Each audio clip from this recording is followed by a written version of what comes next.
Good morning mga kabisote! Gusto mo ba ng sarsang makatawan na tiyak pag-aawayan? Halika, samahan niyo kung mulit lalamasin natin ang mga sangkap. Unahin na natin ang pagprito ng patatas at carrots. Isunod natin yung pag-ihaw ng bell peppers. Magbibigay ito ng dagdag flavor sa sarsa natin. And then, i-sear mo na yung mga pork liempo mo. Mga 1 minute lang yan per side mga hanggang sa magkaroon siya ng kulay brown. Pwede na yan. Then, set aside mo lang. Maggisa ka ng bawang, sibuyas, inihaw na bell pepper at dagdagan ang kamatis dahil hindi na tayo dito gagamit ng tomato sauce. Maglagay din ng dahon ng laurel at tomato paste ang gagamitin natin. At isunod mo na yung pickled relish. Mga 2 kutsara ginamit ko dito, kabisote.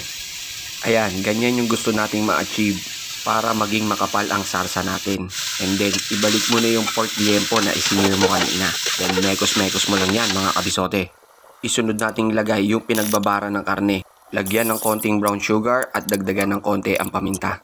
Lagyan ng tubig at pakuluan ng mga 30 to 40 minutes. Gupitan ng isang sile para may ekstrang sipa. After mong mapalambot, ilagay mo na yung liver spread. Finishing touches, lagyan mo ng 1 kutsarang butter. Yan ay magdadagdag ng linamnam. Oh, ano pang iniintay mo, kabisote? Tara, kakain na!